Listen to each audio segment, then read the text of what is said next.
the fact that we have to have this conversation is important for us to grow as a team and as an individual. And I think being able to be coachable, we call it coachable, or you have to be able to learn fast. And I think being coachable and learning fast means that you acknowledge and you accept and then you move forward. So I think it's important to have tough conversations because it's the only way that you'll get that, you call it a rotten apple. And I think to get that person to be back in line.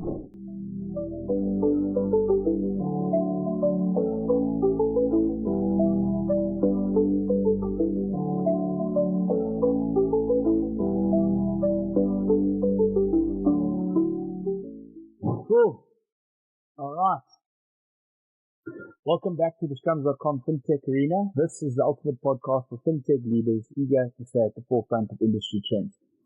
Today we're going to be doing something slightly different, but incredibly relevant. We're going to be diving into the world of high-performing sports teams. At Scrums.com, we often talk about the parallels between successful teams, or successful tech teams rather, and high-performing sports teams. And today we have the fantastic opportunity to explore just that connection with someone who lives it each and every day, and who better to guide us than Marius Louw, the captain of the Lions rugby team. Marius, thank you so much for joining us today. Awesome, Chase. Thank you so much for having me. I really appreciate it. It's, I think, an interesting topic, and like you mentioned, rather than it just being in sport, it's all over in every single company and every single aspect of life. So I'm really fortunate to be able to have the conversation with you. Oh, thanks for your time. No doubt you've got a lot happening in the middle of the URC, and as a South African, I'm super passionate about sports, and of course, in particular, rugby. Right, it runs through our veins, and I've always been inspired by you guys, the players. Right, you guys have a constant drive towards, I would almost say, complete perfection. Right, whether that's physically or mentally, every single day you absolutely have to test the limits to keep ahead of your competition. And I think what makes this discussion so exciting is that everyone understands the feeling of being a part of a team, right? They understand the importance of what it takes for teams to function well. And of course, today we really want to focus on the high-performing side of those teams. I think what's interesting about you, Marius, is you've played with a number of the South African franchises, raised in Bloemfontein, and you then headed over to the Sharks, and now you're key to the Lions rugby setup. So you've ultimately, the way I see it, you've experienced many different team cultures. You even started as a flanker in the forward, and then moved into the back line where you specialize now. But I suppose the first question that I have for you, Marius, is as a captain of a major franchise, you've experienced the dynamics of high performance and what it takes to be a high performing team. In your opinion, and I know that this is going to be difficult to do, but what do you think is the most crucial element in building a truly successful team?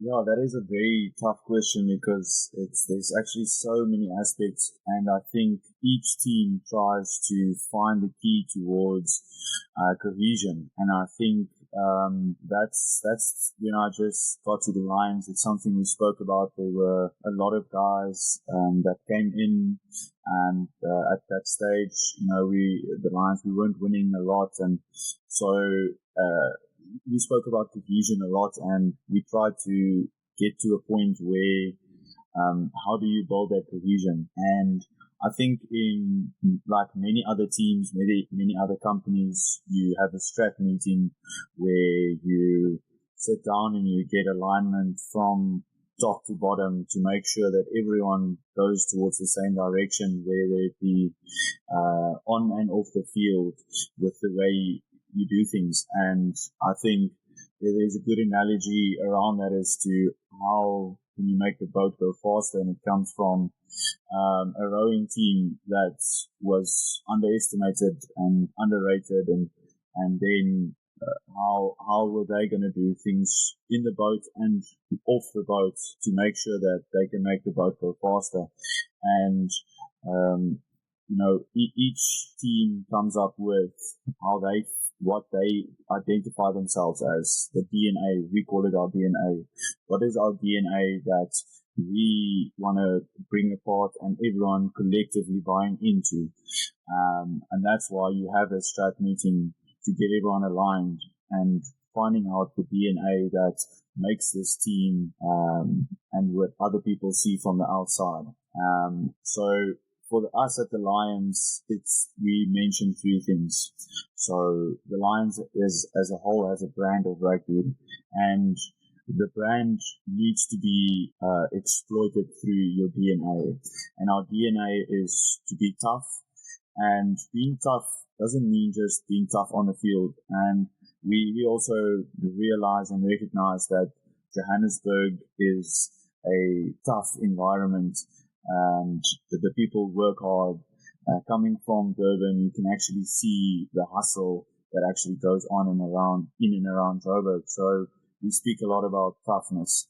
Then we speak about tempo, because the Lions, we say, we are a brand of rugby that teams, we don't want them to live with us. We play at an altitude that is higher than most other teams in the country, in and around the world as well. So we say we want to make sure that we are tough and that the tempo that we play at, people can't live with us. And that is in every single thing we do, whether it be on the field and off the field. Being tough is being mentally tough, environmental training, and all of those things that come together bring tempo. Then we speak about togetherness, and I think that's the cohesion we usually speak about, is to see that when you see a team really connecting and having cohesion, that's when players are together, and people and management, and you're on and off the field, there's togetherness.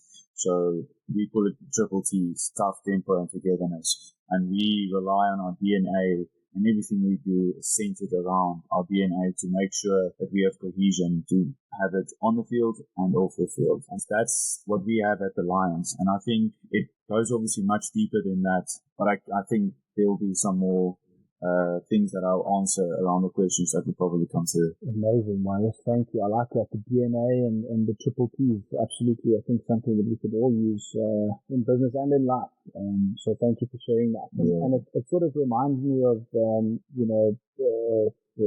when I look back, 2018 and, having very passionate supporters of rugby and in particular in this example, the Springboks. They were in a very, very bad place sort of in 2018, at the beginning of 2018, and fans burning jerseys and just going completely wild in terms of the pressure that sits on you guys is insurmountable, right, as professional sportsmen. And I think that DNA really, and that final one, togetherness, and the first thing that comes to mind is that Stronger Together sort of campaign that the Springboks did, and being a part of a vision that's bigger than just yourself, which is quite an incredible thing. And people forget, when you're in the day to day, you're very hyper focused on a goal, when you actually can realize that the impact is a lot bigger than just yourselves.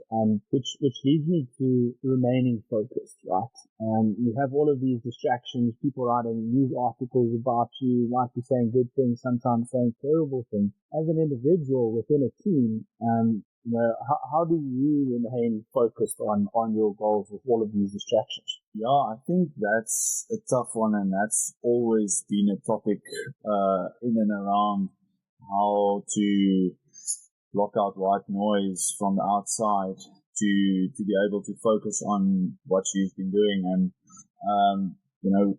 I think consistency is probably the thing that comes through the most. Is what do you do on a regular basis to make sure that you block out white noise, and that you do the things that you do on your off days, like recover, the mental health stuff. And each guy, that's the responsibility also on yourself, because we do have conversations and meetings around that mental space before a game, because that's important. Although each guy, it's not so the same. Not each person's the same. Everyone's different. And I think there's a big responsibility on yourself to be able to make sure that you are in the right mental space for whatever is necessary, whether it be you're not at the right performance where you need to be. What is it that is lacking? Is it actual hard work, or is it maybe less work and more mental toughness that you need to go through in terms of learning more things around in and around the game, or learning more about yourself? And I think once you start realizing who you are and what you do and what triggers you, and I think that's when you realize that white noise that comes through won't even bother you, because you know where you stand in that type of environment. And I think each guy, like I said, has a responsibility, and everyone does their own things on and off the field. For me, is enjoying, I enjoy yoga, so I enjoy that sense of still moving the body and having a distraction other than just rugby, where you physically have to focus on that.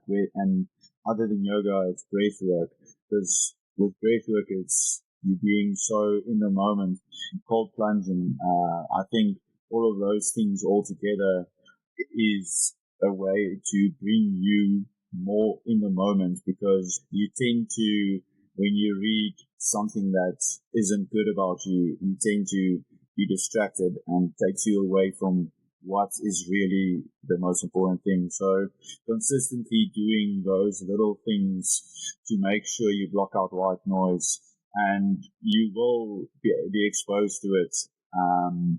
It is just part of the game, and I think it's important to listen to the right people.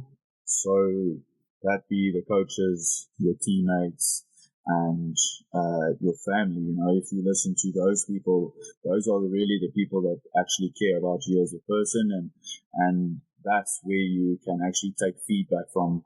And it's never about the way you react, it's always about the way you respond to it. So it's easy to listen to that white noise and react badly to it, but if you respond to it good enough, you'll get back to what you really know is important. Amazing. Marius, you covered a lot of ground there, and I think all super important, because more often than not, team or company's culture is more heavily impacted, at least this is what I believe, more heavily impacted by that one rotten apple, so to say, and can completely split. So I suppose, when someone isn't in the right mindset, and maybe they arriving late to practice, how does the coaching staff and ultimately the leaders like yourself deal with that? If I relate it back to a business type term, you look at someone like, Elon Musk, he comes in and fires half of Twitter. Just because he says you're not working hard enough, what is that culture like in a professional, high-performing team? Like I also said earlier about it being individuals, and individuals being so different, and different characters, different belief systems. So I think it is still important to have that form of discipline that, like I said earlier, making the boat go faster. And if you are in the team and you bought into this system because you decided to come here, or you decided to be here, then you decided to live by as the whole of the DNA of what it is that you're going towards. And I think so yes, there are sometimes things that don't go as planned because you run late or something like that. I've been in multiple teams where systems implemented has been different.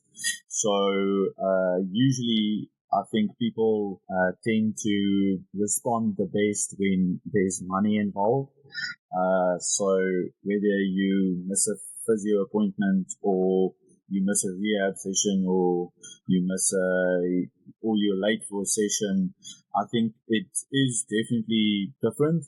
But in some aspects, there are consequences for that. So it would be, you miss a physio session, you're getting fined $500, and maybe that first 500 is like, okay, but then if you calculate that to a few times, it ends up being a lot. And then after that, it becomes a thing of, but now it's going further than just money. Now it's a thing of warnings and things like that. And I think we tend to keep it lighthearted because we know there are a lot of different factors that are in play that makes those things not always possible. So what we also started doing eventually is we call the spin the wheel. So it would be if you're late, whether it be 5 minutes, 1 minute, 30 seconds, then you would spin a wheel, and it would start something fun like tell a joke or dance or buy your unit a coffee each guy. So, and it's not always fun doing it in front of 50 people. So you tend to, when you see that clock, you actually come and you start running towards your session, and it makes it lighthearted, but also it's not something you want to do. So, and then I think, once it really becomes a problem, leaders actually tend to pull you aside and start having serious conversations. But it comes down to that, are you making the boat go faster? Because if you've seen any form of documentary around rowers, if there's one a little bit behind pace, the boat goes skew, the boat goes slower. So it is truly about what is it that we are doing collectively to make this boat go faster. And it takes an individual, and then after that, it becomes a cohesion thing. So you're not just letting yourself down, you're letting other people down. And people tend to push you out of the system without you even realizing it. And that is a really scary feeling because you can feel it. There's no doubt about it. And I think the one thing about humanity is we enjoy being together, being as a group and working together. I think you get doing something for someone else. You get that euphoria, that great feeling that I just accomplished something for someone else. And I think not all people tend to have that feeling when they serve someone else. Maybe they serve themselves and they get that feeling.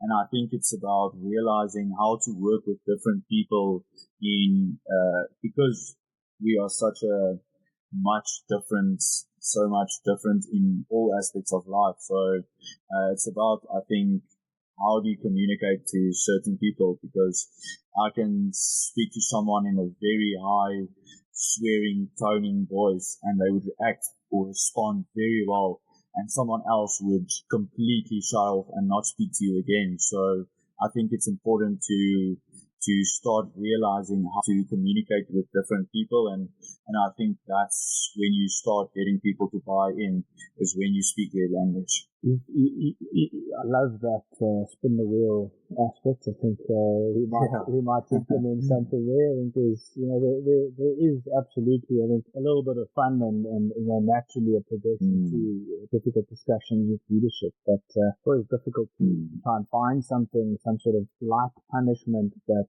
sort of at least just says, hey, yes, you're not in line here. So thanks for sharing that. But it probably brings up the next point. Healthy conflict is a incredibly difficult thing to come about, right? And I'm sure it's got to do with your DNA as the Lions. But when there's a disagreement, maybe your captain, vice captain, sitting and saying, I disagree with that call on the field, right? You're on the field and this is it, or maybe there's a disagreement somewhere else, maybe off the field. And honest communication is important, right? It needs to be open, it needs to be honest, and I'm a strong believer in if this is how I'm feeling about the situation, it's better to talk about it. Do you guys at the Lions share a similar idea, or how do you guys handle disagreements and conflicts at the Lions? That's very true. And I believe, and I think it starts from the top, and that is where I think honesty needs to come from initially, is from the top, because when you're honest and true towards each other, I think tough conversations it's not easy for some people, and some people tend to get very defensive. I think being able to take criticism, accept it as well, and then acknowledge the fact that you don't know everything, that you did make a mistake. And I think that's one thing, because let's say after a tough game, there were some errors made. Everyone tends to say, no one, because it's a team sport, we can't point fingers. Everyone makes mistakes. And acknowledging that you made the mistake, I think it already puts everyone else at ease, that I have to say, listen, I effed up, yes. I won't necessarily swear too much now, but I made a mistake here. I will be better next time. And then what actions do I do that connect with what I just said? Do I actually fix what I did wrong? Is it a skill error? Is it was I just too tired? Was I lazy? So, I think for us, it's truly being honest with each other that we did F up, and how do we respond from each other like that? Because in a game, there's no time to point fingers. Otherwise, you're standing behind your poles. It is in that moment you have to respond, and you have to back each other up initially. It has to be a collective fix-it era. So there's no pointing fingers at that stage. After a game, you start having those tough conversations. Listen, mate, you were late here. Why were you late? I'm sorry, I missed the call, or I didn't do that. Or the guy tends to be quiet and not acknowledge his mistake. Then it's also that form of the person's not really wanting to engage in that tough conversation.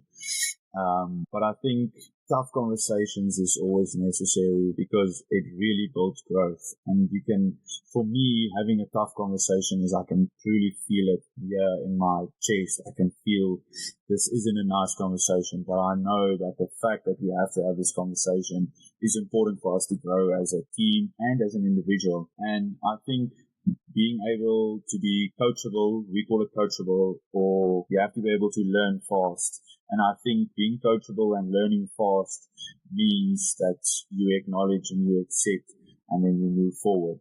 So I think it's important to have tough conversations, because it's the only way that you'll get that, you call it a rotten apple. And I think to get that person to be back in line, because now you're not just compromising yourself, you're compromising your team. And at the end of the day, you're not costing yourself your job, you're costing your teammate his job as well.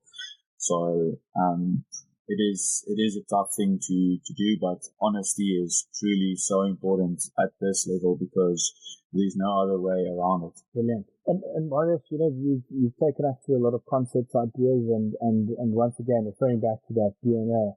Looking back at your career, which is, you've still got many years ahead of you, right? What do you think is the most... I accept that, definitely. Brilliant. What do you think is the most successful or significant lesson, rather, that you've learned about leadership, right? It could have been a particular point in time where you said, wow, I've learned a lot from this particular example, or you just have over the years have learned something to say, look, this is my most important aspect of leading a team, and ultimately creating successful team dynamics. So I think there's a few key things for me. I think one of the first ones for me was that working hard and being prepared are the two non-negotiables. Those are the two things that are totally in your control every single day. Whether it being prepared for a meeting, being prepared on the field, off the field, physically and mentally, seeing things that needs to be seen to, and that is purely just being able to be prepared and working hard. Those are the two first things that I learned in my career that I thought was non-negotiables for me. Then from a leadership point of view, I thought that you don't always have to do it yourself. Relying on others and knowing what they do well is giving responsibility to others to also help and communicate and make sure that they specialize in that department, and choosing the right people to give them the responsibility to take that unit forward. And then when he takes that unit forward, we collectively as a team go forward. So those three things so far. Then I think the next thing for me is making sure three things so far. Then I think the next thing for me is making sure that every person you approach, you can learn something from. Never think that just by looking at a person or thinking in the role that they are, where they come from, they don't necessarily have something. So I think you can learn something from every single person, every single day. And being open to that, I think you will learn a lot more than you can expect. So those four things are just minor aspects that I think are completely in your control. And I think we tend to sometimes want to look at things that aren't in our control. And if you can look at things that are completely in your control by just being prepared, working hard, making sure other people have responsibility, not just yourself, and then learning from others. I think if you are a person that can be coachable, like I said, or learn from others, and if you can learn fast, I think it's important to be able to learn fast, because if you can learn fast, it means you can apply things a lot quicker, and then the boat goes faster. Wow, Marius, that was incredible, man. No wonder you're in leadership roles wherever you go, man. That was proper. No, there's a lot of insights in there. Thank you. Last question. I think, sorry to interrupt. So I'm interrupting you now. I think it's that exact point with what I meant about that last thing that I said about learning from others, and I think that's if you can learn, and we tend to Coach Cash actually mentioned something to us the other day. He called something about motion, and you can look at motion in two meanings. Motion can mean being in motion, going forward, or you could just be going through the motions. And going through the motions is not the one you want. You want to be able to be in motion and going forward. And I think that is also just something that it's a key thing to learn. And if you can just take that one word as well as motion and applying it in the right way, I think you're going forward. Well, thank you, Marius. I think that's the perfect place to end this episode. Very, very insightful. Thank you. And thank you very much for joining us on the Scrums.com FinTech arena. And thank you to our listeners for tuning in. Marius, a special thank you to you, man. And thanks for sharing your expertise, giving us a deeper understanding of, how these topics are impacting your life. And I think most importantly, how that impacts our day-to-day lives, not even being in the individual space, because we've touched on a lot of what it takes. There is, in fact, maybe an iron team, because you need to be in charge of your own destiny, right? And by inspiring others and committing and hard work and doing all of that, you can drive the culture of a team basically in its entirety. So thank you so much, and hopefully we'll have you on board in the months that come. And but to our listeners out there, if you found today's conversation valuable and you want to stay ahead of the trends, please subscribe to our podcast. And until next time, join us when we uncover more details around business, FinTech, and financial insights. Until then, have a great day. Thank you. If you found today's conversation valuable and you want to stay ahead of the trends by subscribing to our podcast, then join us next time as we continue to uncover the stories and strategies behind the world's top FinTech leaders. Until then, keep innovating. And remember that the future of finance is just a conversation away. Thank you for listening.